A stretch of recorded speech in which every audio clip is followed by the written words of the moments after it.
So today I'll be reading a article or essay I wrote on Hauntologies.net called Nostalgia is Good, actually, in which I talk about the two types of nostalgia, restorative versus reflective. Most people, when they think of nostalgia, especially on the left, I think, have the restorative one in mind. And we'll get into both of those in detail. The long story short, the restorative is like, the good old days. It's usually like toxic nationalism stuff. Reflective is more intentional. It's more trying to identify why are there certain things that we feel nostalgic for, or we think we feel nostalgic for. And, use that as your stepping stone in some sense to question your present. That's sort of the gist of it. But hopefully in this essay, in this recording of 15 or so minutes, I'll convince you that this is the case. Okay, here we go. Nostalgia is good, actually. A friend of mine sent me a video showing things that us 90 kids used to do. I did all of them, and somehow so did a lot of other kids. These weren't mediated phenomena. They weren't social media trends, because there was no social media. No influencer started something that was cool for roughly 8 minutes before we all collectively moved on to the next cool thing for 7 minutes. It just happened. I mean, this is an audio recording, but the video that I'm referring to is in the newsletter itself, if you want to check that out. Why? I genuinely think the answer, or at least part of it, lies in boredom. We were bored a lot, and that was a very good thing. We could not be constantly stimulated, because again, there was nothing that could do that. The first iPhone came out when I was 14, and I got my first smartphone at 17 or thereabout. And it wasn't until I was 19 or so that I started having the first symptoms of social media brain. And back then, social media was still relatively innocent. Facebook was, and this might shock you, kind of fun. It was messy, and I'm sure it had, fair share of problems, but they weren't facilitating genocide in Myanmar and favoring and boosting anti-vax propaganda because of a mindless algorithm that a pathetically mediocre billionaire insists he wants his penis/company to have more quote-unquote masculine energy. It was weird that anyone could add anyone, and weirder still that it was sort of normal to accept anyone as a friend, as they called them there, on the soon-to-be hell site before the other soon-to-be hell site. It's a reference to Twitter, obviously.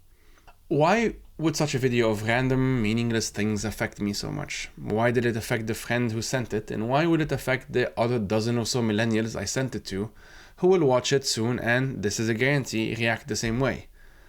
Between parentheses, they did indeed react the same way. The answer is boredom. Boredom. We miss being bored. Being bored sometimes led to nothing, but it was still important to be able to get bored. It is in these moments that we got to absorb the events of the past few days and create some meaning from them. Sometimes being bored meant looking around me more often, and this made it more likely to strike a conversation. This despite me being a living cliché of the autistic kid in the corner roughly 80% of my time in high school, which was shit. High school, not the autism bit. Although that wasn't fun in the private Lebanese Catholic school either, you would be shocked to know. That is what I'm nostalgic for. The necessarily random moments that led to something else. Sometimes. I can guarantee you that your average millennial remembers that. Which is why I can watch a video of someone in Uruguay or the USA or Turkey, and there would be this specific thing we have in common. We are the last generation that remembers the pre-internet age, and specifically the pre-social media age. I miss being bored more often. In the early internet even allowed that at the time. I would log in, chat, do stuff, log out. It made no sense to be constantly online. You couldn't even do that most of the time. It was probably too expensive, if you could. Nowadays, at the ancient age of almost 34, I need to make a conscious effort to let myself be bored. The phone stays in the next room. I got a radio, which means I don't get to choose the music I want to listen to at the moment, which means I have to just wait. I cannot zero in on that one song or two that our algorithmic overloads of Spotify or YouTube insist I re-listen to or re-watch for the 200th time. And this is a paradox. Having unlimited options of music has meant that I listen to music less often. It's not even the unlimited nature of it either, at least not in itself, because you sort of have that at the record store anyway. You had that in the past, you still do today. You can never listen to all of the music there anyway, but it was and is much easier to get lost in a few albums than you picked, because the cover art was nice, or because you had been following that band for a few years anyway. I realize I put anyway like 3 times. The physicality of it all usually means that there is more intentionality put into something. If a record is being promoted at a record store, there's a good chance the people working there can tell you about it. When I went into Rare Kind Records in Brighton, the worker there told me to let them know if I want to listen to anything. It would mean picking something, waiting for it to be played, actually listening to it, and probably having a chat with them in the meantime, as they have already listened to it or need an excuse to do so. Streaming services instead spam us with series and movies that the algorithm thinks, quote unquote, we are most likely to click on. It sometimes works, but I genuinely believe it got to the point where I remember movies I watched on the telly or on DVD, and cassette before it, because I am that old, more, even if I hated them. And I did cinema studies as part of my PhD. I love movies. I really do. I just don't enjoy them as much anymore. Most of the time, and I blame enshittification for that. Netflix creating an entire genre of series called casual viewing is dystopian as far as I'm concerned. Between parentheses here, it's kind of ironic given that Netflix also does Black Mirror. Something to think about. If you didn't know, that describes shows that Netflix creates with the assumption that you won't be paying too much attention to them, because you'd be on your phone at the same time. How did we get here? Enshittification. It's made everything stupider, worse, more annoying. It has turned culture into spam. Thank God for the movie theaters that insist on banning phone use inside. Between parentheses here, if you scroll through your phone in a movie theater, I sincerely hate you, I think you're evil and you need to stop it. End of parentheses. So this is why nostalgia can be good, actually. This might seem controversial, but only because we usually associate nostalgia with what Svetlana Boym called restorative nostalgia. This is the, things were better back in the day variety, the toxic kind. Think of the imperial nostalgia that drove a good chunk of the Brexit vote, or the reactionary nationalism we see all over the world. People, often lonely men with a broken sense of themselves and with no community, trying to recreate some mythical golden age that never actually existed. These people want to restore an imagined past into the present. It's a projection of something they think is of the past into what they think they want in the present. And while they're having a collective meltdown over their fragile sense of self, the rest of us, of course, have to suffer the consequences. I'm talking about the other form of nostalgia that Boym also describes, reflective nostalgia. It's sort of what it sounds like. Like restorative nostalgia, reflective nostalgia is a longing for the past. That's what the word nostalgia actually means. But crucially, it is not a desire to return to it. It's a more intentional form of nostalgia for those of us who recognize that no amount of reinventing the past will change the fact of our mortality. Reflective nostalgia, instead, is merely a recognition that there is a reason for why we are nostalgic for something. In other words, the nostalgia we feel represents something in the present, usually something that is lacking. I miss being bored because I feel like it's gotten harder to be bored. I didn't miss being bored at the time. I was bored. It sucked. Just not always. What I miss is having experiences that were not planned. And those often required boredom. I still have them, but they are less common. I can say this as a fact. That is what I miss. That is what I'm nostalgic for. This is why, by the way, working near friends makes all the difference. I'm in front of a screen either way, but being surrounded by people means we will interrupt each other sometimes. Even when this is an agreed upon time, it still means that we are being more intentional with our time. So when I'm with a friend on their laptop working next to me on my laptop, I may not just get more stuff done, which often does happen, but it would feel more meaningful because of those unplanned moments. Do you want a coffee? Sure. I lost my train of thought anyway. Yeah, me too. That is what you seek in those moments of loneliness. That's why shows like The Office or Friends and Seinfeld before them, that's why they're so popular. You don't enjoy watching employees at a paper company. You enjoy seeing them not work because you see them hanging out. That's what all of Friends and Seinfeld is about. You are on your couch watching people on a couch at a cafe or at one of their apartments.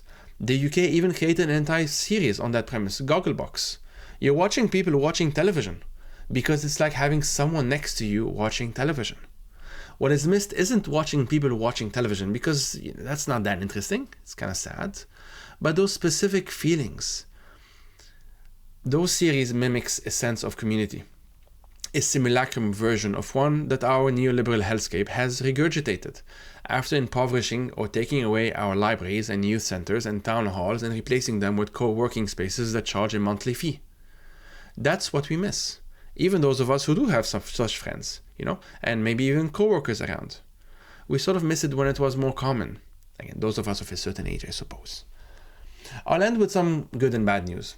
The bad news is that neoliberal capitalism has just gotten worse. We may have even moved beyond it and into techno-feudalism, if you agree with Yanis Varoufakis' main argument in his book, Techno-Feudalism, What Killed Capitalism. In any case, there are very good reasons to believe that things are getting worse, and will get worse for some time. The good news is that we can still reclaim the temporalities that give our lives meaning. And that allows us to better face capitalism / techno-feudalism, whatever you want to call it, together anyway. As Sho Konishi, author of the book Anarchist Modernity, put it in an interview in 2020, you shouldn't be afraid to do seemingly self-contradictory practices in this complex world. If you try too hard to unify everything in your life around a particular set of ideas, you could end up being homeless like me.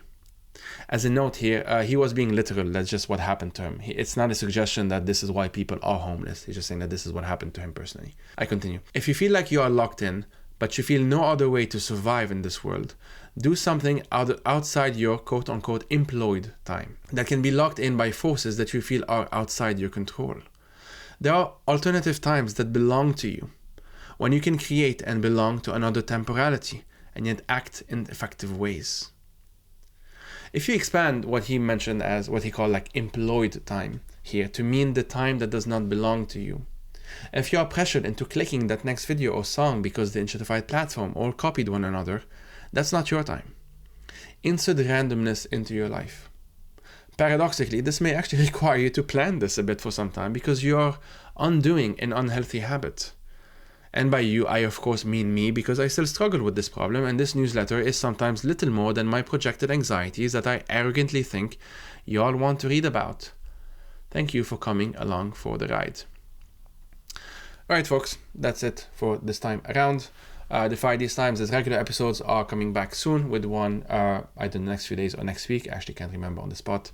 As usual, if you want to support this project, whether it's Hauntologies, whether it's Defy these times, whether it's any of the other podcasts that we do, whether it's the monthly hangout that we also do, whether it's the upcoming, by the way, you should check that out, movie club that we're going to do every Sunday, I believe, on Lebanese cinema. I think there's 5 of them. All of these and more, you get access to them immediately if you just join us on patreon.com/fromtheperiphery for as little as $5 a month. Obviously, if you're one of those lucky bastards that has more money than that, consider it. We're nice. We're interesting people. We're trying to do interesting things, and we generally do enjoy what we do. If you want to only support the Hauntologies newsletter, you can go on hauntologies.net and subscribe to it directly. In that case, you would be supporting me personally only. Although I should say that if you sign up to us on the Patreon, again, patreon.com/fromtheperiphery, all you need to do is to send me an email, which is at ayoub@defythestimes.com. At Ayoub, you know what it is, ayoub@defythestimes.com. Again, that's ayoub@defythestimes.com. And I will give you a lifetime free subscription, premium, whatever they call it, on the newsletter, meaning that you'll get access to everything I publish on hauntologies.net without having to pay twice. So by going on the Patreon, you get both anyway. If you don't want to do that, you can do that on hauntologies.net directly. As always, thank you for listening, folks, and take care.